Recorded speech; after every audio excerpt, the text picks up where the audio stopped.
প্রিয় শিক্ষার্থীরা, আশা করি তোমরা খুবই ভালো আছো। আজকে ৩য় শ্রেণীর বাংলা বইয়ের যে ২য় পাঠ আছে সেটা সম্পূর্ণ সমাধান করার চেষ্টা করব। চলো শুরু করি। আমরা মূল পড়ায় চলে যাচ্ছি। তো আমাদের অধ্যায়ের নাম হচ্ছে আমাদের পরিবার ও আমাদের প্রতিবেশী। আমি রাজু। আমার এক ভাই, এক বোন। তার মানে গল্পের যে মূল চরিত্র তার নাম হচ্ছে রাজু। এক ভাই, এক বোন। আমি ৩য় শ্রেণীতে পড়ি। আমার বোন তুলি ৫ম শ্রেণীতে পড়ে। আমরা একসাথে স্কুলে যাই। আমার বাবা একজন কৃষক। তিনি কৃষিকাজ করেন। মাঠে নানা রকম ফসল ফলান। আমাদের একটা হাঁস মুরগির খামার আছে। সেটি আমার মা দেখাশোনা করেন। প্রিয় শিক্ষার্থীরা, তোমরা বাবা এবং মা বা পুরা গল্পটা তোমরা মনোযোগ দিয়ে শুনবে। তাইলে আমাদের যে প্রশ্নের উত্তরগুলো আছে সেগুলো দিতে খুব সহজ হবে। ঠিক আছে? পড়তেছি। তারপর হচ্ছে মিতু আমাদের প্রতিবেশী। মিতুরা ২ বোন। মিতুর বড় বোন হাই স্কুলে পড়েন। তিনি আমাদের খুব আদর করেন। বড় হয়ে আমি সেই স্কুলে পড়ব। মিতুর বাবা একটি বইয়ের দোকান আছে। দোকানের নাম পূবালী লাইব্রেরি। সেখানে মজার মজার বই পাওয়া যায়। মিতুর মা হাসপাতালে কাজ করেন। তিনি একজন নার্স। গ্রামের মানুষ অসুখ হলে তিনি সাহায্য করেন। আমাদের চারপাশে বিভিন্ন পেশার আরো অনেক মানুষ আছে। সবাই আমরা মিলেমিশে থাকি। প্রিয় শিক্ষার্থীরা, আমরা যে এতক্ষণ ২য় পাঠ সম্পর্কে পড়লাম, এখন সেটা থেকে যে প্রশ্নগুলো দেওয়া আছে, চলো সেগুলো আমরা সমাধান করি। প্রথমে দেওয়া আছে শব্দগুলো পাঠ থেকে খুঁজে বের করি ও অর্থ বলি।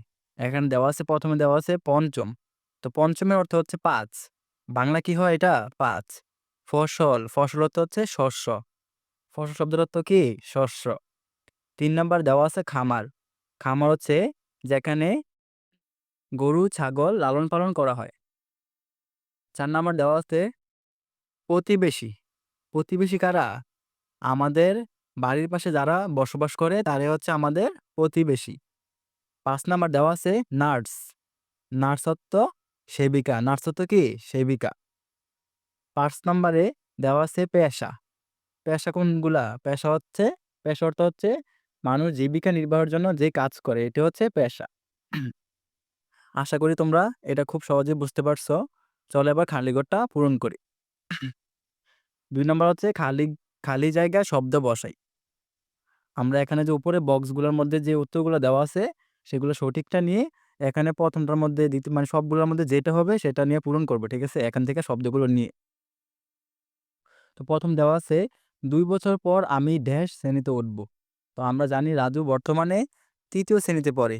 তার মানে সে ২ বছর পর কোন শ্রেণীতে উঠবে? ৫ম শ্রেণীতে। তার মানে ১ নাম্বার হবে, উত্তর হবে কি? ৫ম। তারপর ২ নাম্বার হচ্ছে তার গরুর ড্যাশ আছে। কি আছে? আমরা জানি তার গরুর খামার আছে। কি আছে? তার গরুর খামার আছে। ২ নাম্বার উত্তর হবে খামার। ৩ নাম্বার কৃষক মাঠে ড্যাশ ফলান। কৃষক মাঠে কি ফলান? ফসল ফলান। আমরা জানি কৃষক মাঠে ফসল ফলান। আচ্ছা। ৪ নাম্বার আমার বাবার ড্যাশ কৃষি। আমরা জানি তার বাবার পেশা হচ্ছে কৃষি। ই ৪ নাম্বার উত্তর হবে পেশা। ৫ নাম্বার আমরা সবাই ড্যাশ থাকি। আমরা জানি তারা সবাই কি থাকে? মিলেমিশে থাকে। আশা করছি তোমরা খুব সহজে এগুলা বুঝতে পেরেছ। চলো এবার আমরা এই প্রশ্নগুলা সমাধান করার চেষ্টা করি। ৩ নাম্বার দেওয়া আছে বলি ও লিখি। ১ম এ দেওয়া আছে রাজুর বাবা কি করেন? রাজুর বাবা কি করেন? ২ নাম্বার প্রশ্ন দেওয়া আছে হাঁস-মুরগির খামার কে দেখাশোনা করেন? ৩ নাম্বার দেওয়া আছে মিতুর মা কোথায় কাজ করেন? আর ৪ নাম্বার প্রশ্ন হচ্ছে ৩ টি পেশার নাম লেখো। তো চলো আমরা এগুলো সবগুলো সমাধান করি। শিক্ষার্থীরা, আমাদের ১ম যে প্রশ্নটা ছিল সেটা হচ্ছে রাজুর বাবা কি কাজ করেন? ১ম প্রশ্নটা ছিল রাজুর বাবা কি কাজ করেন? তো আমরা জানি রাজুর বাবা কি কাজ করেন? কৃষিকাজ করেন। তার মানে ১ম টার উত্তর হবে রাজুর বাবা কৃষিকাজ করেন। ২ নাম্বারটার প্রশ্ন হচ্ছে হাঁস-মুরগির খামার কে দেখাশোনা করেন? তো আমরা জানি কি দেখাশোনা করেন? রাজুর মা হাঁস-মুরগির খামার দেখাশোনা করেন। তাহলে উত্তর হবে কি? রাজুর মা হাঁস মুরগি খামার দেখাশোনা করেন। আশা করি তোমরা এটা বুঝতে পেরেছ। ৩ নম্বর প্রশ্ন হচ্ছে মিতুর মা কোথায় কাজ করেন? তো আমরা তো গল্পটা পড়ছি, তো আমরা এটা তো জানি কি মিতুর মা হাসপাতালে কাজ করেন। কোথায় কাজ করেন? হাসপাতালে। তো এখানে ৩ নাম্বার উত্তর হবে মিতুর মা হাসপাতালে কাজ করেন। কোথায়? হাসপাতালে। ৪ নাম্বার প্রশ্ন হচ্ছে ৩টি পেশার নাম লেখো। আমাদের বলছে যেকোনো ৩টি পেশার নাম লিখতে। তো আমরা কি লিখব? ৩টি পেশার নাম হলো, তারপর যেকোনো ৩টা পেশার নাম লিখতে পারো। ঠিক আছে? তো আমি এখানে তোমাদের দেখানোর জন্য ৩টা লিখছি। ঠিক আছে? প্রথমটা হচ্ছে কৃষক, ২ নাম্বার ডাক্তার, ৩ নাম্বার হচ্ছে তাঁতি।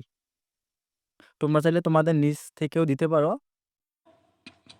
প্রিয় শিক্ষার্থীরা, আশা করি আজকের ভিডিওটির মাধ্যমে তোমরা ৩য় শ্রেণীর যে ২য় পাঠ আছে সেটা সম্পূর্ণ বুঝতে পেরেছ। কমেন্ট করে জানিয়ে দিবা। আর পরবর্তী ভিডিও পেতে ফারহান একাডেমির পাশেই থাকবে।